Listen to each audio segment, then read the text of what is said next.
What up guys, it's your boy Leon Flows. Welcome to one of the most important videos that you'll ever watch in your entire life, because this is at the forefront of every decision you make, every goal you want to achieve, and every dream you want to bring into reality. Today, we're talking about why you don't do what you know you should do and what to do about it. Now, we got the beautiful background. Don't look over here. This is the shitty side. Just keep your attention on the sea and me. That's all you need for now. So actually, what is the one key that makes everything substantially easier in your life to achieve? Money-wise, relationship-wise, health-wise, what is the one thing that just unlocks everything and just makes everything effortless? Well, today I will reveal to you exactly that, and make sure you watch all the way until the end, because the last couple parts are one of the most important things to understand when you truly want to make a change in your life that is forever. So we all know those ups and downs where you get motivated and inspired for a bit, but then like 2 weeks later, you're back to your normal habits. Well, in this guide, you'll know exactly why and how to fix it. So it's extremely important that you watch with entirety, because if you just think, oh, let me just skip to the last part because he said that's important, you will not understand anything, right? It's kind of like you have to read the instruction manual from 1 to 10, not just skip to 7, 8, 9, because that's where you finish the manual, right? So let's talk about it. Let's just dive into it. Now, what makes me qualified even to talk about this in general? Well, I've helped many entrepreneurs scale their business. I've probably helped over 100 plus entrepreneurs by now. Some of them have scaled to over $300,000 every single month in profit. Some of them have scaled past $200,000 a month. Me, myself, I do anywhere between $30,000 and $60,000 a month at the stage of recording this. And obviously in the next few months, that's going to scale rapidly with the ads we're launching and everything. So this is basically one of the things I stumbled across that just works across every dimension, right? So this is also how I've been able to help people who make way more money than me, right? That's the key,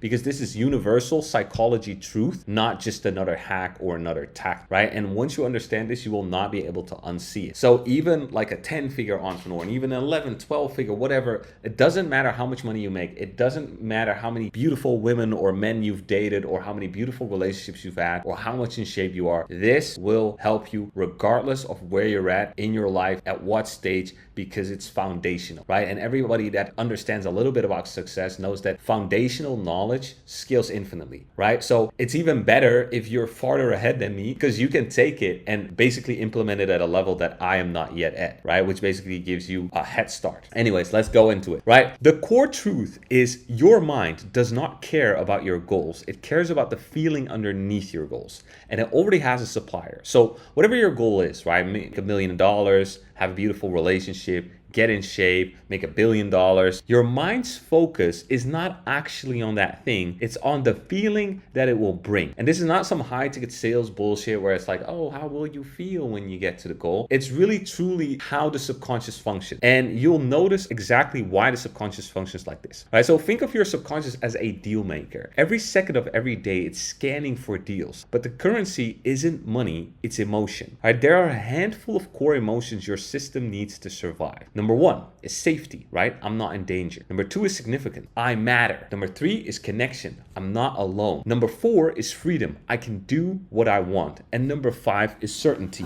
I know what's happening. Everything you do, every action, every decision, every avoidance is your deal maker trying to get these emotions. And it's always asking one question: what is the cheapest way to get the feeling I need right now? Not the best way, not the right way, the cheapest way. Cheapest in this context means, this is super important that you notice this, the path of least resistance. Based on the resources you have, time, energy, willpower, money, your deal maker evaluates all available suppliers and picks the one with the best short-term cost to payoff ratio. Sometimes you'll go for the expensive supplier, but more often than not, you'll take the cheap deal. The problem is the cheapest supplier is usually one of the lowest quality. It gives you the feeling you're looking for short term, but it fucks you long term. Once you understand this, everything makes sense. Now, some of you might be like, well, I don't make decisions on feelings. I make decisions on data. And that's great, but this goes way further than just making decisions based off emotions. So if you're thinking that I'm talking about just emotions, no, right? Keep paying attention, because you truly need this. The inverse desire. There's one more layer that makes this even more complex, right? Every desire contains its opposite, right? If you want freedom, what you're basically looking for is to avoid feeling trapped, right? If you want significance, you're basically avoiding feeling worthless. If you want safety, you're avoiding feeling uncertain. And if you want connection, you're avoiding feeling alone. Your subconscious isn't just scanning for where can I get the feeling I want, it's also scanning for what will trigger the feeling I'm avoiding. And here's the trap.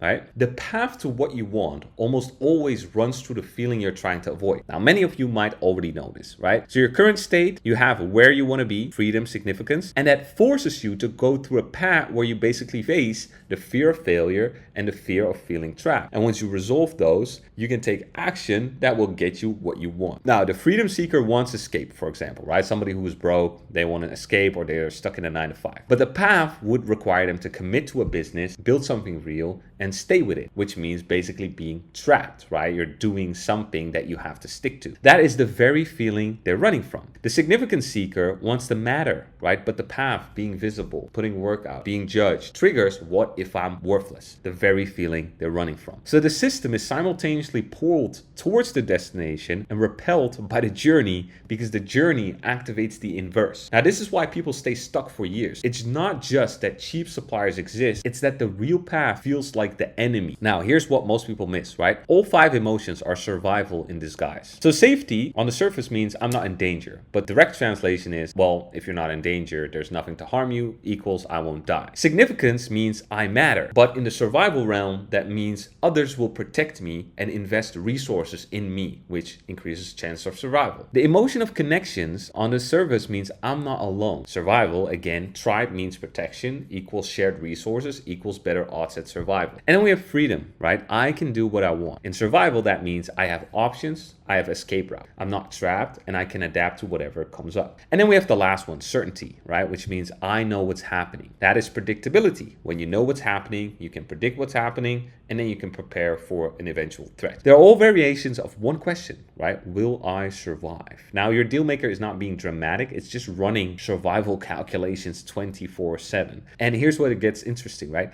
In 2025, physical survival is mostly solved for most. You have food, you have shelter, right? You're probably not being chased by a lion, but the survival drive doesn't disappear, it scales, right? The drive for survival exists on different planes. Threats on these levels is of the same intensity, same urgency, even though it's a different target. So on level 1, right, we have physical survival, food, water, shelter, sleeping, not dying, right? Which is what most people have. Now, level 2 is social survival, status, reputation, belonging. This is extremely active for most people, right? Level 3 is identity survival, ego, self-image, who I am. Again, extremely active. Level 4 is mental survival, sanity, coherence, grip on reality, control, right? This runs in the background. And then on level 5, we have spiritual survival, meaning, purpose, mattering, the deepest layer. Now, the modern paradox is your nervous system does not distinguish between these levels, right? You can have everything in order, right? You can be a billionaire, but your mind goes, what does it all matter? I have the yacht, I have the Lambos, I have 10 different mansions across the world, I have the different private jets, but for what?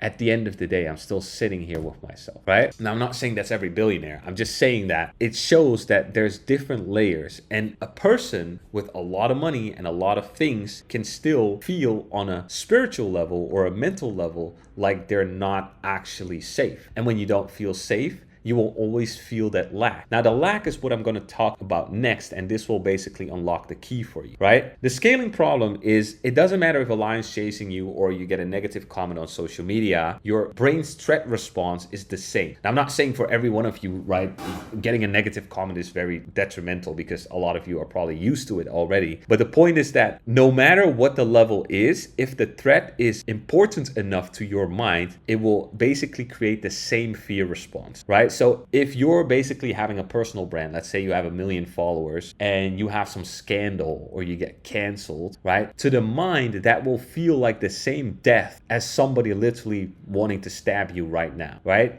It would be the same level of threat because it's like I'm losing my ego, my self-image, who I am, the meaning of life, the control in reality. It's all gonna die because of this scandal. So that's basically how that works. So this is why you know why people hate so much, because it's a very effective tool to get people to basically kill their own success, right? One of the easiest ways to make you not be able to accomplish your goals and dreams is not by the actual effort of the things you have to do. It's by making you not believe in yourself, right? If I can make you not believe in yourself, you won't follow through on your actions. And even when you act, they will be of such low quality, intensity, and frequency that you'll basically be sabotaging your own success. And that is what people are constantly trying to do, right? When people hate on each other, it's basically stabbing you and trying to basically damage you so you don't take as much action as you normally normally do for you to actually get the success. Now, back to the topic, right? A critical comment on your video can feel like an attack. Getting rejected on a date can feel like dying. Even more so if you have status, if you have money, if you have the physique, because you're like, even with all this stuff, I'm not good enough. Right? Failing in business can feel like an existential threat. Someone challenging your ego feels like danger, right? Your brain treats it as if your life is at stake because evolutionary social rejection did put your life at stake. If the tribe cast you out, you died, right? That wiring is still there, but now it's reacting to different things. Now, let's talk about how behavior actually gets generated because this will explain basically all the previous things more in detail. You know the experience of opening the fridge when you know there's nothing there, right? Everybody knows this. You're at night, you feel like, I want something. You open the fridge, you're like, I don't have anything. You close it. And you might even do it again a half an hour later, right? And you hope that somehow something will suddenly appear that would satisfy you. Or think about a girl, right? If you have ever had a relationship as a guy, you'll notice, right? She'll be like, I want something. And then you ask her, like, what do you want? She's like, I don't know. I just want something. And then she'll just lay there scrolling, being upset, where she doesn't know what she wants. All she's aware of is a signal.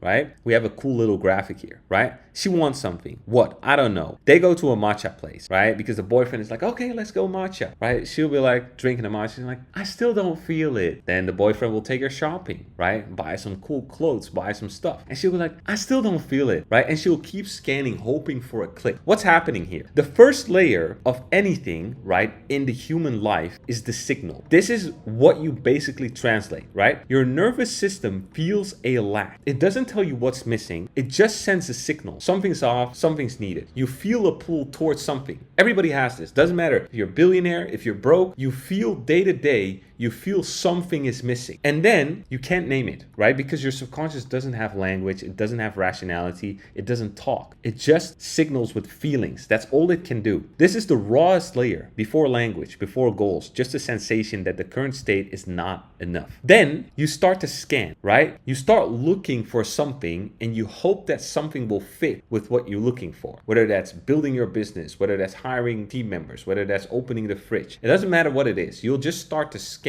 and look for what is it actually that would solve this feeling. Then at some point something resonates. You go, that's it. That's what I want, right? Whether that's a goal monetarily, whether it's a vacation, whether it's a relationship, whether it's getting a snack from the supermarket. But here's the catch. This is just your best guess at what will satisfy the signal. You might get it and still feel empty because the translation might be wrong. Now, not always, right? Sometimes we feel like, I want this, and you go get it and it's awesome and that's it. But a lot of times, right, on a bigger scale, when we look at like big goals and big dreams, we'll do the wrong thing. Now, when you lock onto the goal, you're actually encoding two things at the same time. The goal, which is the thing, right? The $100,000 or the million or the billion, the Lambo, the private jet, the business, or just like literally building. And then the payload, right? The feeling you expect to get from it. Safety, significance, freedom, whatever it is. Now, this is where everything diverges, right? Your conscious mind accepts the goal. It maps out the journey. Okay, to get X, I need to do Y. It makes plans, it sets deadlines, it writes the goal in an ocean dashboard, whatever you do to think that you're going to get that thing. But your subconscious didn't register any of that. It only heard the payload. We need the feeling of freedom, or we need the feeling of significance. It does not care about what you consciously thought about that you wanted. And it asks a completely different question in your subconscious mind. Where can I get that feeling? Not how do I achieve this goal? Not, okay, how do we strategize and get there and how long will it take over a couple years or months? No, just where's the feeling available right now and what does it cost? Now, this is the split, right? You still think you're pursuing a goal. Your subconscious is shopping for a feeling, right? Two different things. So your subconscious scans all possible suppliers directly of the payload and finds the best deal. The actual journey, right? The building the business, the outreach, the strategy you set out in your mind is one supplier. It can deliver the payload, but it's expensive. High effort, high risk, delayed gratification, uncertain outcome. But there are other suppliers, right? Cheaper ones. For example, planning, researching, watching content, staying in preparation mode. And for some of you, the thing that you do would actually be a good thing in another context, right? So some of you might be business owners, you're building your personal brand. And for you, maybe the thing that you're used to is making content, right? And just having your team edit it all and publish it. But the thing that would actually move your business forward is, let's say, looking for an investor, right? I'm just naming something random. Now, in that case, you might still go and record a bunch of content. And deep down, you know, I should actually look for an investor, but you find ways to rationalize it away. Now, in this context, you're not doing some bullshit like scrolling on TikTok, right? You're still doing something valuable. You're still building your brand, but you're still not doing the thing that would actually move the needle. And that's the important thing. That's what this guide is about, right? Why are you not doing the thing you should be doing instead of all those other things, right? So the deal maker, it looks at all the journey and the cheap suppliers. And if the cheap supplier delivers enough of the payload at a lower cost, they win. This isn't a conscious decision. You don't choose to procrastinate. The deal maker runs the calculation underneath and you just find yourself doing whatever it's selected. So whatever the deal maker selects, that's what you do. If the journey won the negotiation, you execute. If a cheap supplier won, you don't, right? So here's the business trap. The actions, scrolling, planning, researching, starting new projects or offers or hiring new people or making content. The feeling is this feels like progress. The reality is you're not moving forward or not as much as you could. The self-blame then starts. I lack that discipline. Something's wrong with me. Why am I like this? And you beat yourself up thinking you're broken. But the truth is the deal maker behind the scenes is just sitting there,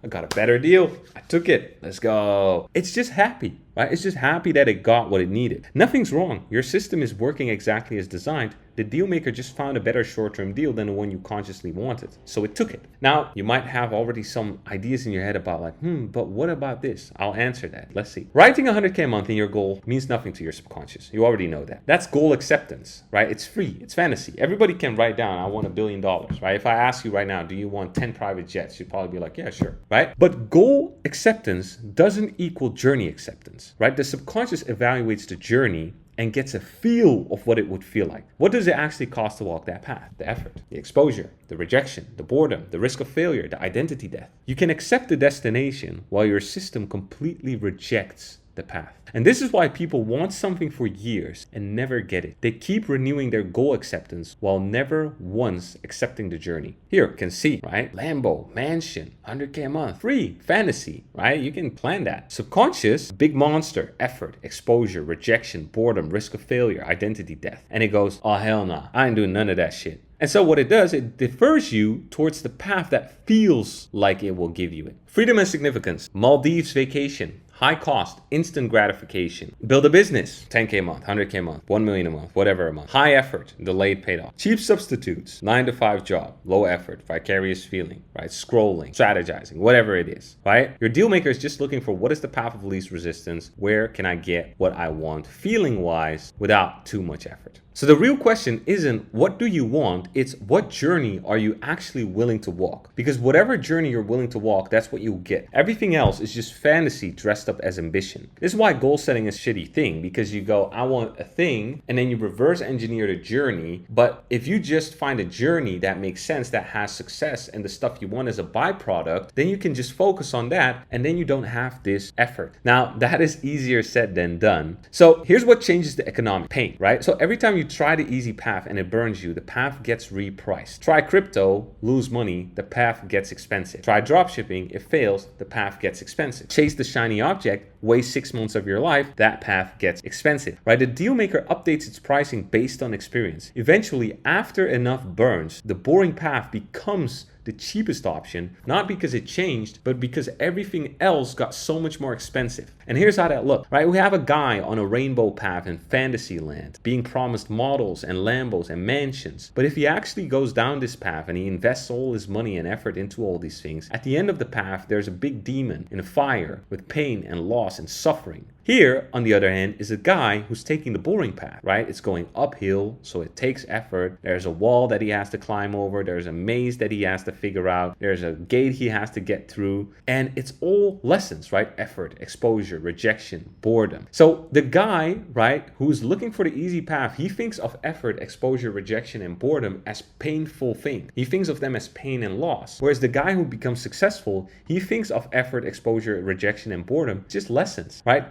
uncomfortable feelings to get used to, and getting used to those feelings as a byproduct has the ease and the flow of being able to do the work. So eventually the boring path becomes the cheapest option. Now, this is why people have to fail at shiny objects before they accept fundamentals. You can't shortcut someone's journey their deal maker hasn't repriced yet. So the same advice lands for one person and bounces off another, not because of intelligence, because of where their deal maker is in its repricing process. So here's what makes cheap suppliers tricky. Every deal has two dimensions. Short term, cost. What does it cost me right now? Payoff. What feeling do I get right now? Long term, cost. What will this cost me over time? And payoff. What will this give me over time? Now, this framework in and of itself is already a super insane model to base decisions off. If you, for your bigger decisions in life, just go short-term cost plus payoff versus long-term cost plus payoff, I'll guarantee you'll instantly make better decisions from exactly this video onwards. But let's get back to it. Cheap suppliers win the short-term math, right? Of course, your deal maker picks scrolling over cold outreach, but the long-term math is different. Scrolling costs you years. Outreach costs you temporary discomfort, but builds an actual business. So a lot of guys, right, in their teenage years, including me, we've spent thousands of hours on gaming.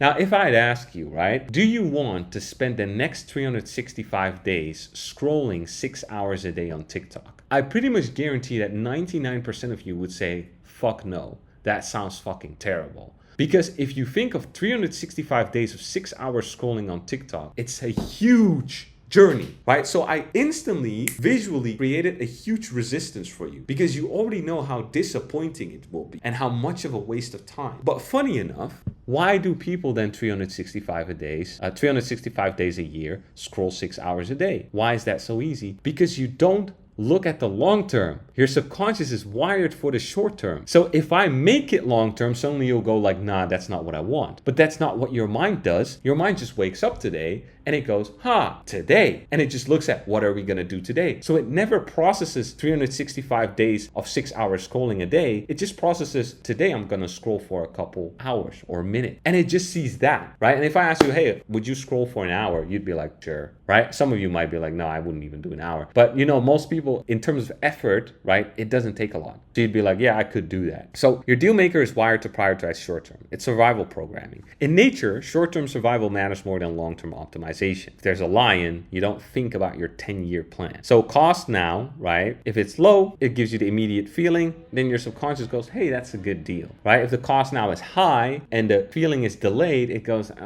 not so sure if that's the greatest. So cheap suppliers almost always win the short-term math, but the long-term interest rate is insane, right? You're borrowing from your future self. So your deal maker doesn't just look for pleasure, it also looks for familiarity, right? Your system is not trying to make you happy, it's trying to make you feel like you. And this next section will explain basically why even successful people or people who are about to get exactly what they want completely self-sabotage. And then suddenly you get nothing, right? So imagine you're on your journey to your goal, and maybe you're actually quite close right now and you just fuck it all up just before you get it. This is why. Some people, right, they grow up in drama, anxiety, chaos. So that's what their system learned to regulate around. So remember, we talked about survival, right? So when things get stable and calm, their deal maker starts panicking. It goes, wait, this is unfamiliar. I don't know how to operate here. This feels dangerous. Something's off. Where's the chaos? Where's the stimulation? And you'll start to do things and you don't even know really why. And before you know it, you have created a bunch of problems and you have a bunch of stress again and you're back to your baseline. This explains, right, why people who sabotage right before they succeed, getting close to a goal, then blowing it up, picking fights when things are going well, and the inability to maintain a higher level once reached. You're not broken, right? Your deal maker is just calibrated for chaos. Chaos is what feels like home. So your nervous system has a set point for each emotion. Think of it like a thermostat,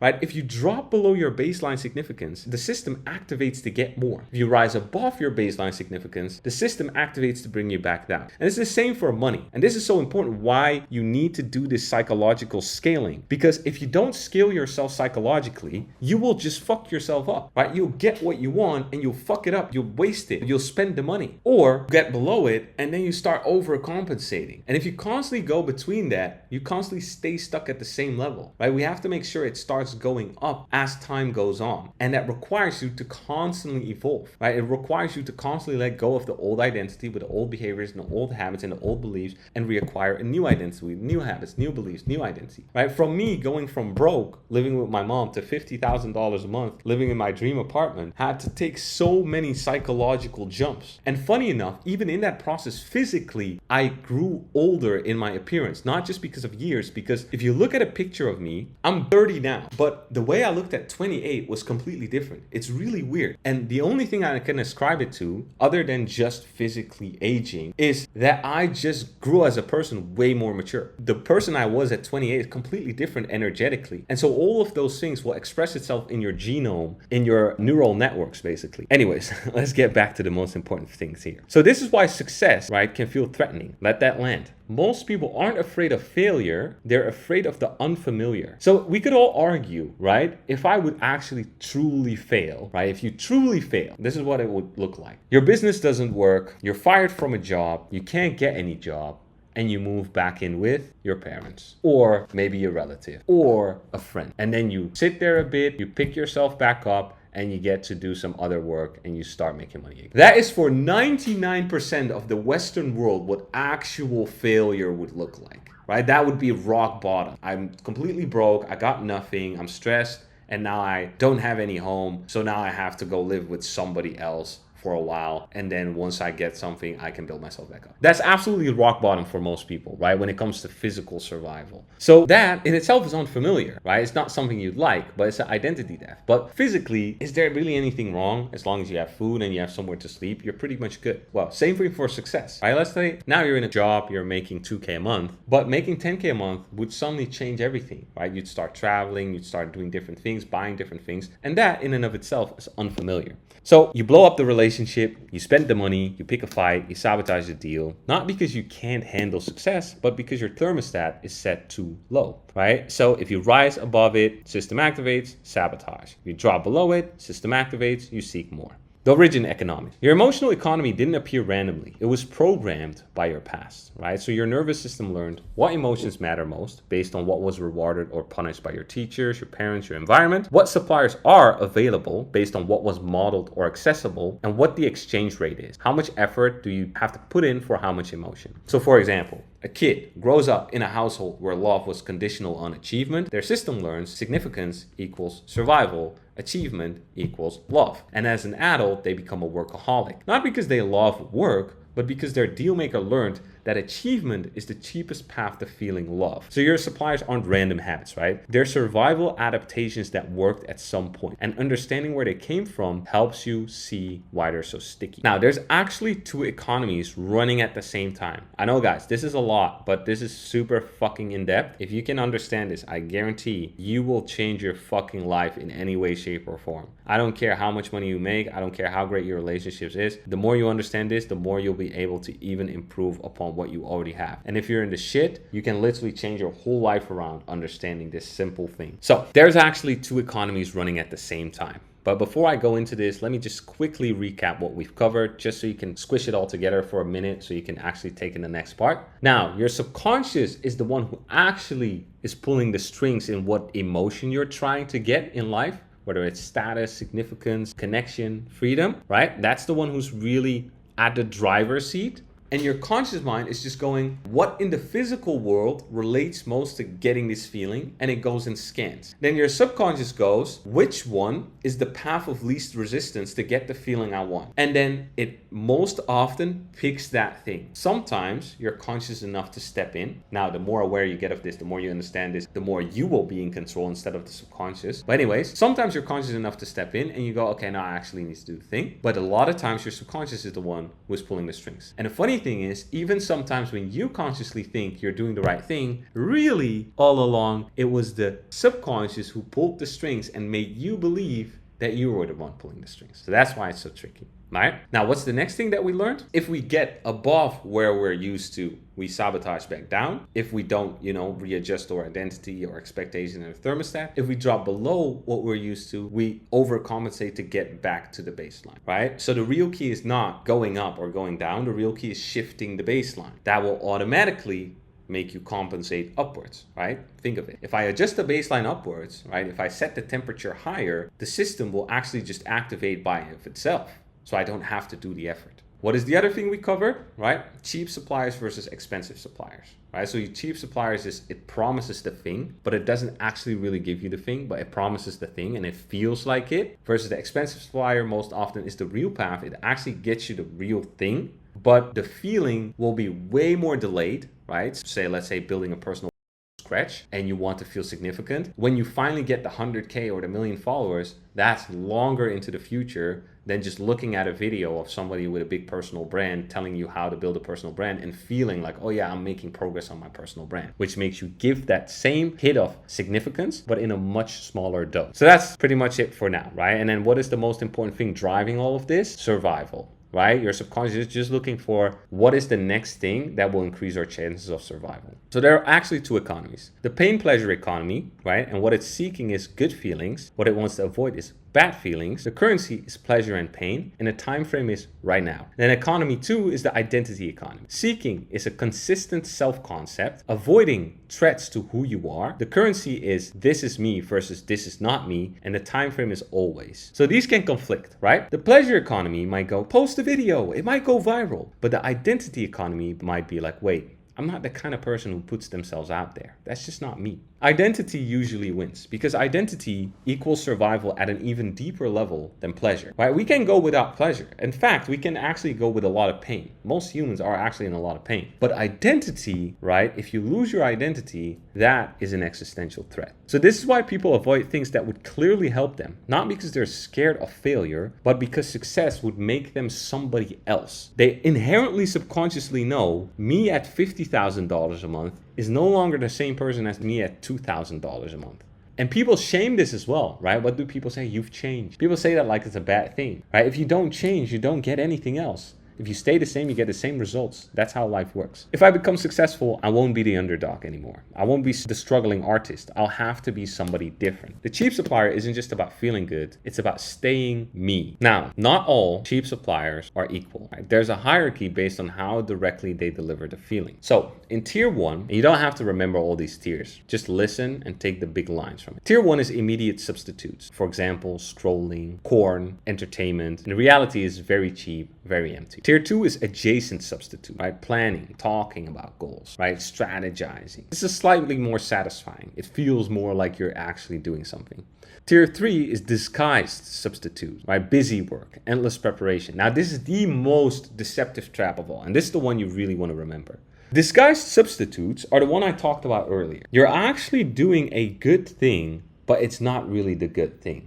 Right, so to $1 million a month CEO, this might be managing the team. But what you really need is another hire to manage it for you. Right? I'm just giving you an example. To the guy at $5K a month, it might be doing more outreach, but what he really needs, right, might be to start making some content, build a pre-call VSL, and hire a setter. For example, I'm just saying. For somebody else, it might be actually just picking a business model, but what they'll do is watch a lot of videos on picking a business model.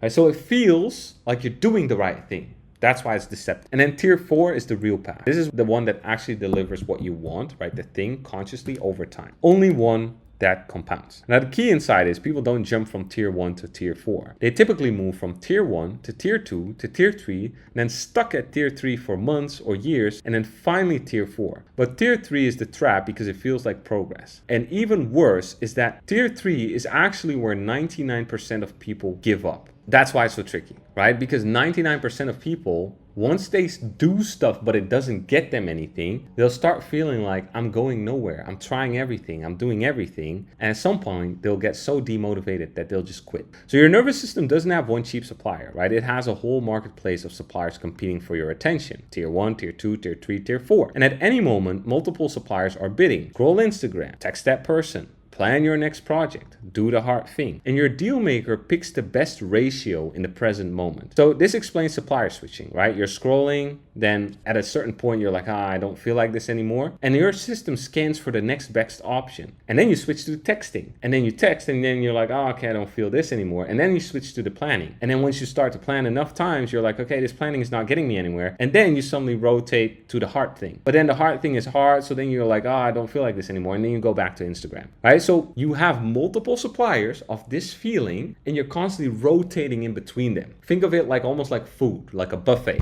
right? You're like, oh, I want some chicken. Okay, I got enough chicken. Now I want some French fries. Okay, I got enough French fries. Okay, now I want some pasta. This is basically what's happening. So it's a competition, right? It's just like a real marketplace. Now, your deal maker, right, very important, it doesn't need the full emotion. It just needs enough. So there's a threshold. Below threshold equals keep seeking. Above threshold equals stop seeking. Cheap suppliers work because they cross the threshold. They don't give you full significance, just enough to quiet the alarm, just enough to stop you from seeking the real thing. And that's why they're so effective. They're not trying to completely satisfy you, just enough to make you stop looking, right? This is why you can scroll for hours and still feel empty. You got enough micro doses of significance to stay above threshold, but never enough to actually feel fulfilled. See, the cheap suppliers keep you in a zone, not desperate enough to change, but not satisfied enough to feel good. So what is important to know? Nothing inherently is real path or cheap supplier. The distinction is, does it move you towards what you want or does it substitute for moving? The two phases of avoidance, right? And this is basically what we talked about with the tier 3, the disguised substitutes. We have the obvious avoidance, right? That's what everybody recognizes. Scrolling, Netflix binging, video games, just really obviously procrastinating or not doing your stuff. You know that you're avoiding, it's visible, you feel bad about it, you can point to the behavior and say, this is the problem. And then we have a hidden avoidance, and this is far more dangerous. You're working hard, you're doing everything, you're busy, it feels productive, but the results aren't coming. And how it shows up is not, I'm procrastinating, but I'm doing everything and it's not working. What am I missing? Why do others succeed and I sit here and I'm stuck? I don't know what's happening. I don't know what's going on. What's really happening? You are busy, but not with the thing that matters, right? You're optimizing things that don't need optimized. You're working on the business, but avoiding the bottleneck. You do activity without leverage. You confuse movement with progress. Why this is more dangerous is that with obvious avoidance, you know you have a problem. You feel the shame. You look for solutions. But with hidden avoidance, you think you're doing great,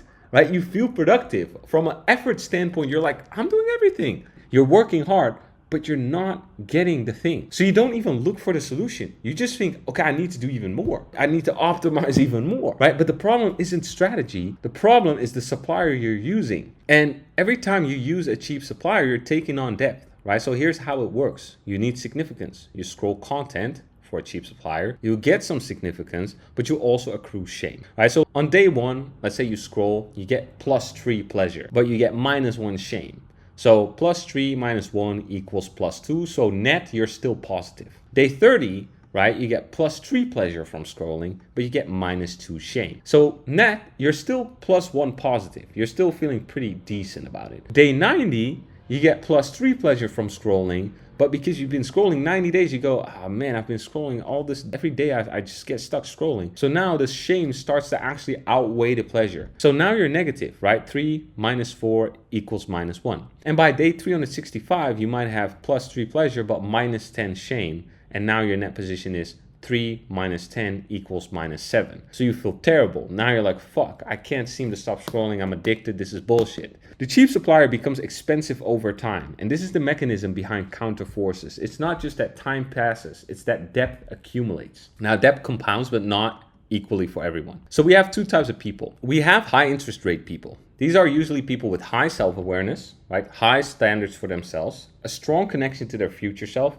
and they compare themselves to high performers. Their shame accrues super fast. They can't stay in cheap supplier mode for long because it becomes unbearable. And then we have low interest rate people. Low self-awareness, they externalize blame. Oh, it's the economy, it's my business partner, it's my team, whatever. It's always something or somebody else, and they're disconnected from the future self. They compare themselves to others who are also stuck, and then their shame accrues slowly, right? They can stay in the cheap supplier mode for decades because the depth never reaches critical mass. Awareness raises your interest rate. This is why seeing the pattern accelerates change. Once you see that scrolling is avoidance, scrolling feels worse, right? The interest rate went up. So every cheap supplier, therefore, has a shelf life. The gap between what you're doing and what you're getting eventually creates pressure that can't be ignored, right? No cheap supplier lasts forever. The depth always comes due. Phase 1 is the honeymoon, right? You feel like, this is the real thing. You're scrolling business content or whatever you're doing, and you feel like you're making progress. Deal maker happy, no reason to change. Then the cracks start to come in. As time passes, you see results are not really coming. You start to notice, I've been doing this for months and nothing changed. But the cheap supplier still works just enough. So you go, I must put more effort. You're going to do more business scrolling content. And then the gap between action and results creates emotional depth. And that depth compounds. So you start to be frustrated, right? Why is this not working? You start to feel shameful. I should be further by now. You start to feel guilt. I know what to do and I'm not doing it. Disappointment. This isn't the life I wanted.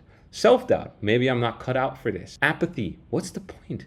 And depression. Maybe this is just who I am. At some point, the counterforces outweigh the supplier.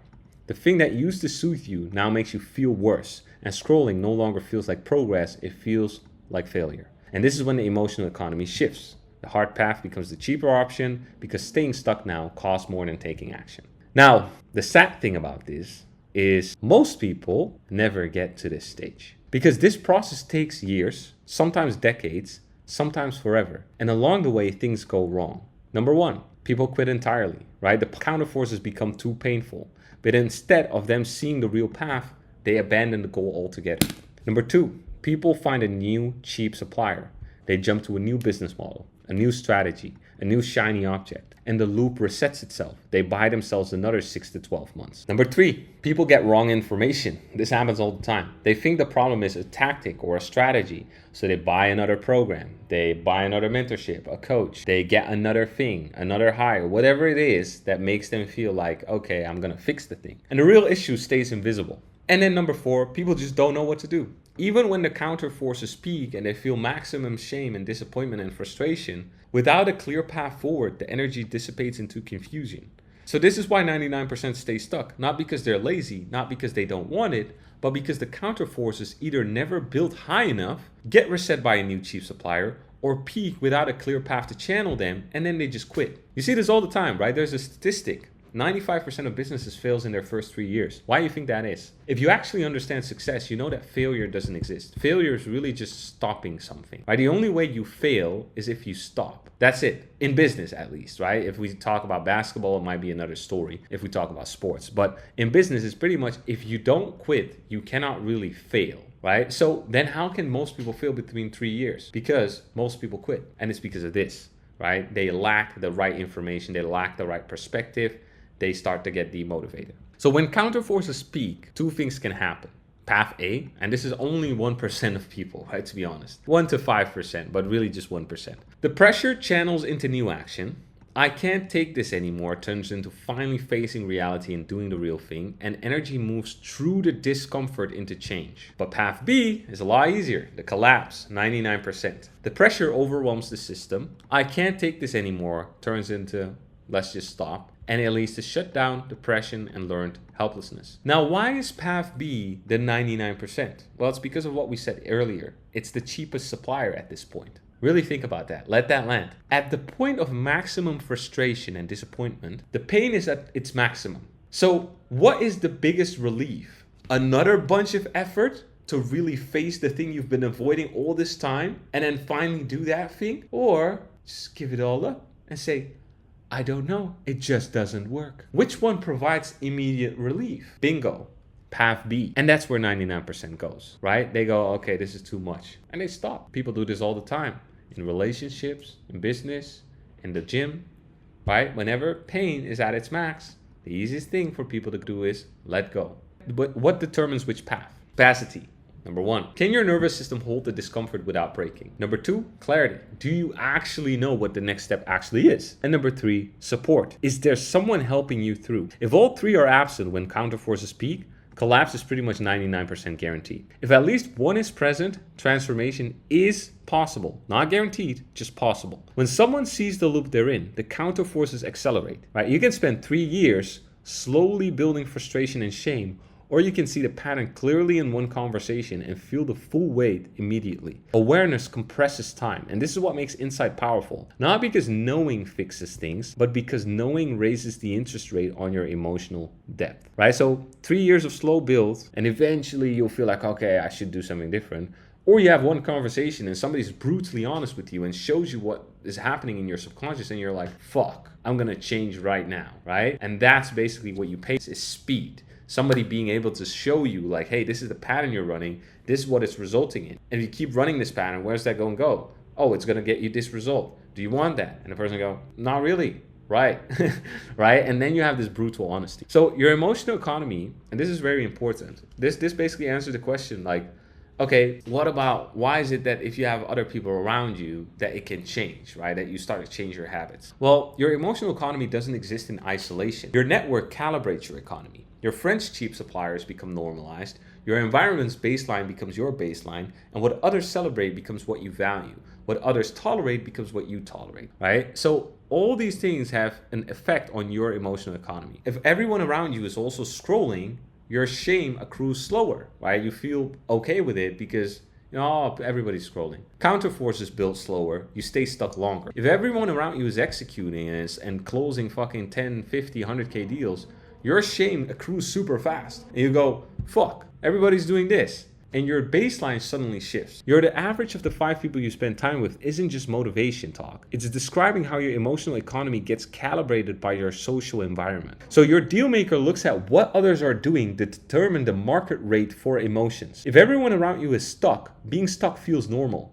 right? The interest rate on your cheap suppliers stay low. If everyone around you is winning, being stuck feels painful. The interest rate goes up. And sometimes your entire social group functions as a cheap supplier in and of itself. So how it works, for example, is this. You want significance. You want to feel connection, significance. Your friend group celebrates your potential. Right? Oh, you're going to make it. You're a bro.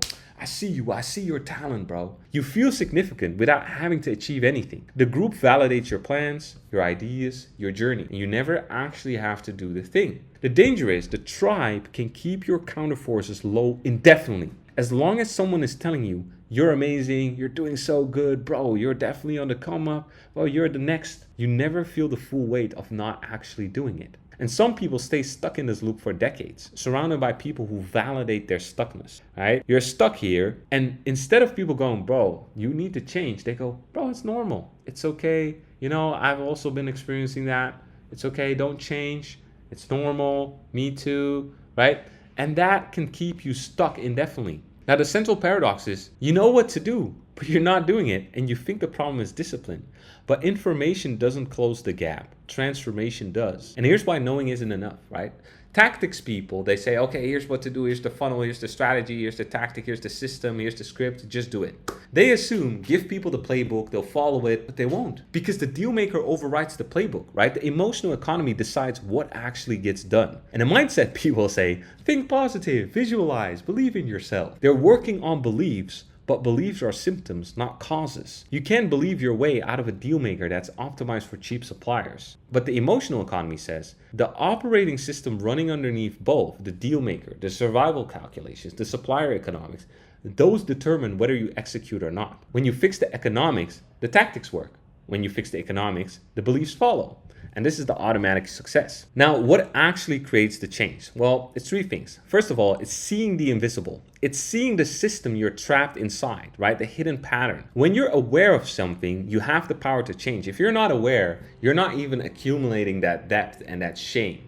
Right? You're just like, oh, that's just how it is. So once you see it, you're like, you can't structuring the economics, right? The cheap supplier has to become expensive and the real path has to become cheaper, right? And this can be done through multiple various ways. Remove access, accountability, stakes, friction reduction. But one of the most efficient ways to change this is the pattern unlock that you create through subconscious rewiring, right? Because if we shift your baseline through subconscious rewiring, everything will adjust upward. If we try to work at it with tactics and more systems, it will just have more excuses to not do what it should be doing. And number 3, right? Building capacity, right? Your old baseline might be chaos, anxiety, stress, or just fucking shit up, right? And your new baseline has to look something more like peace, success, and, you know, scale. So we have to create a new identity and we have to re-engineer your subconscious so you stop fucking sabotaging and you start adjusting upwards to your perceived identity. And this is what leads to actual change, right? Awareness, structural change, and capacity expansion. So that is how the whole emotional economy works, right?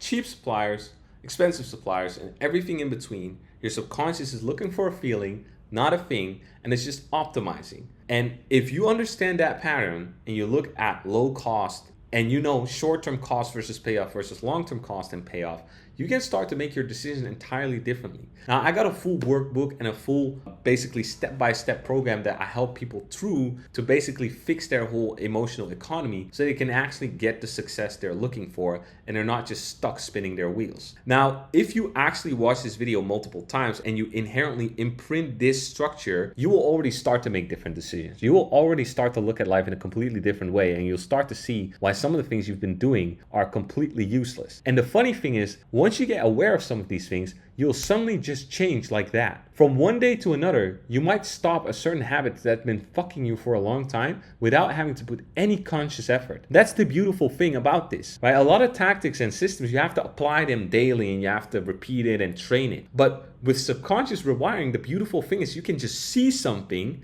and just because you see it differently, suddenly the whole behavior just collapses because it doesn't make sense anymore with who you are and how you see the world. And this is why the only thing that I found to actually help founders and business owners become financially successful is through identity and subconscious rewiring, not to another fucking $1 million offer or a sales team or this and that. Because when you give somebody $1 million offer who has a broken subconscious system, they'll fuck the offer, right? If I give somebody a sale, I could take Alex Hormozi's sales team, give it to a person who is like stuck at 10K a month. You think they'll scale to somebody like Alex Hormozi? No, they'll just collapse. Everybody will instantly leave one day after I put them with this guy. They'll go like, what the fuck is this business? What the fuck is this guy doing? What the fuck is this decision making? And they'll just fucking bounce, right? It doesn't matter if you have the right people, the right systems, the right tactics, the right automations. If you're fucked, you'll fuck all your systems, right? Let's say you have an awesome system. I'll give you an exact template, the sales script, the entire sales team of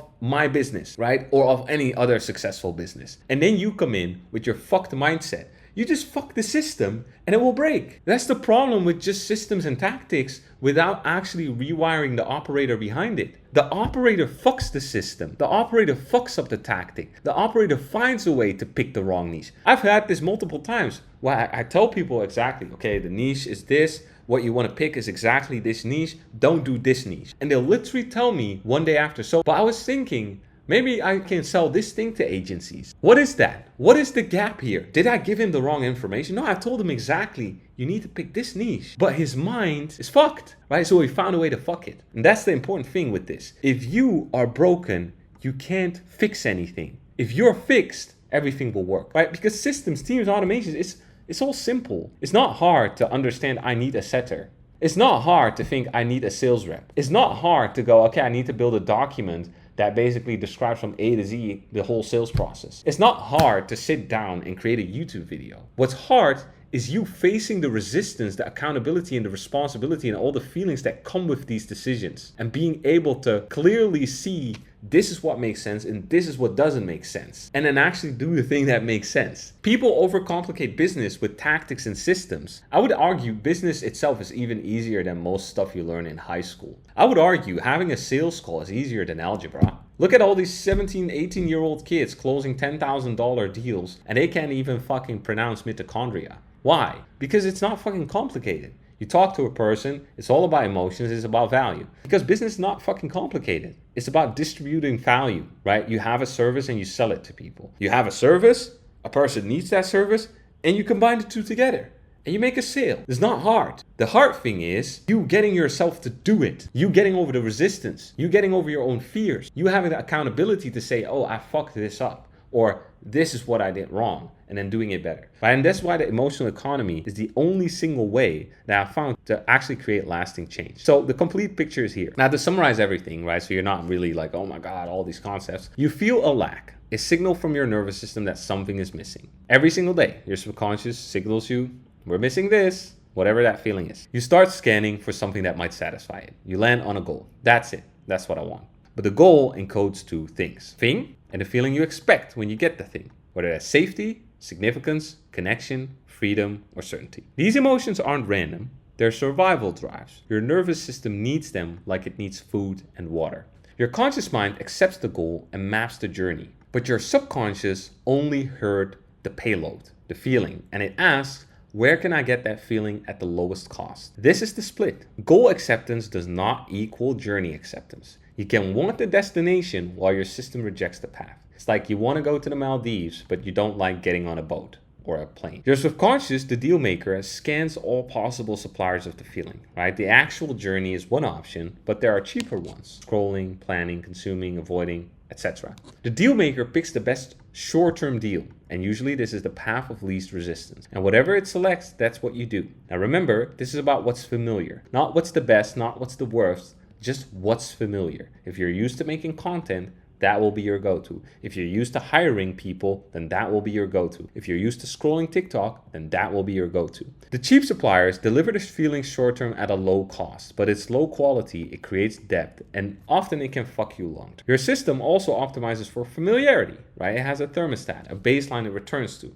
Changes feel threatening, and even positive change. Every desire contains its inverse. You want freedom, but the path triggers trapped. You want significance, but the path triggers worthless. The journey runs through the feeling you're avoiding. Over time, the gap between what you're doing and what you're getting creates emotional depth. That depth compounds. The counterforces build frustration, shame, guilt, disappointment. Eventually, the counterforces outweigh the cheap suppliers and the economics shift. The hard path becomes the cheaper option because staying stuck costs more. But most people, 99%, they quit. They never get there. They find a new cheap supplier and reset the loop. Or they get wrong information, or they hit the tipping point without a clear path forward. Now, what is the solution? See the pattern, right? Make the cheap supplier expensive, make the real path cheaper, and build capacity for the new baseline. Now, you just learned something most people will never ever see in their life. You understand the signal, the search, the lock, the split.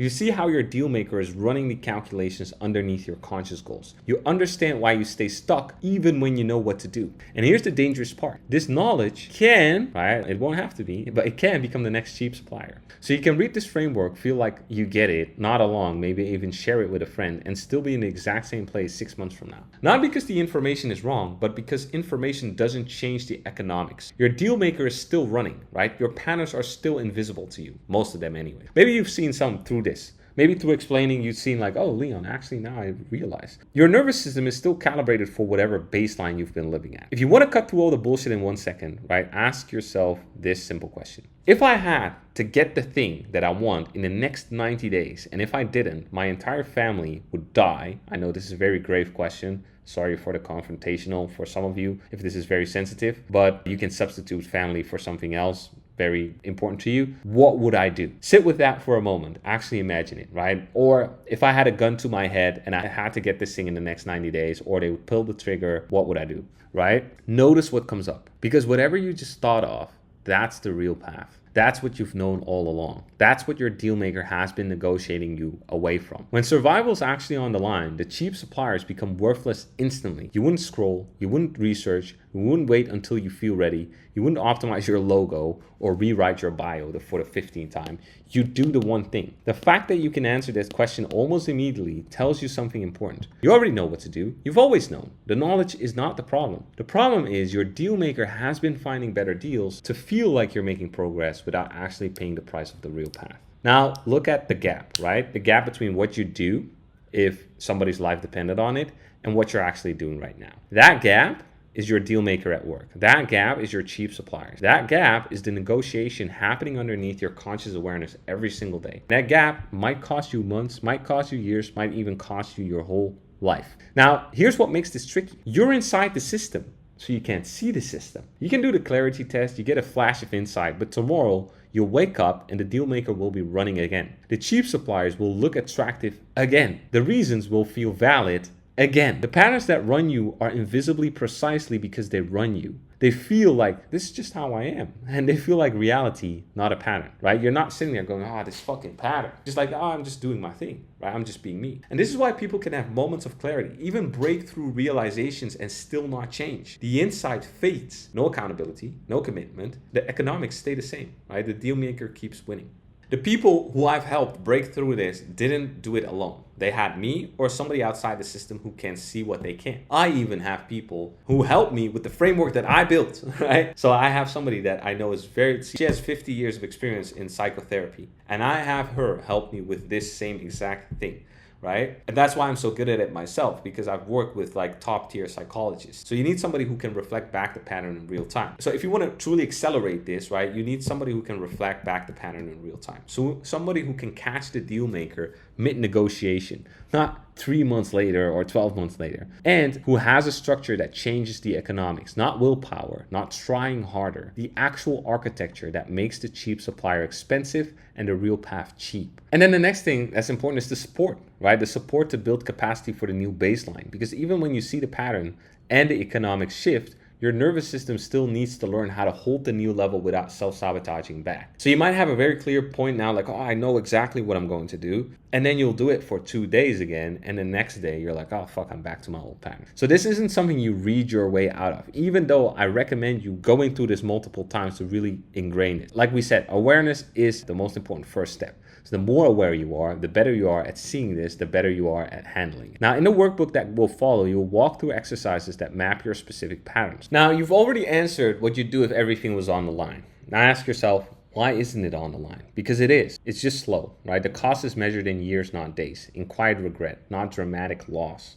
Your deal maker uses that, the slowness of the consequences, to keep negotiating for cheap suppliers, right? The eventual guilt and the disappointment, regret, will not be until 50 years later, when it has all amounted to this massive pile, right? You'll sit there at 70 going, fuck. But this happens incrementally. At 30, you'll go, oh, fuck, I could have done so much more at 20 if I knew what I was doing. At 40, you'll go, fuck, I could have done so much more at 30 if I knew what I was doing. And this will keep compounding, right? The depth is real. So the question is, how much longer are you going to let the deal maker run the show? Now, if you feel like this was massively insightful and you feel like I understand, I really understand, Leon, let's fucking work.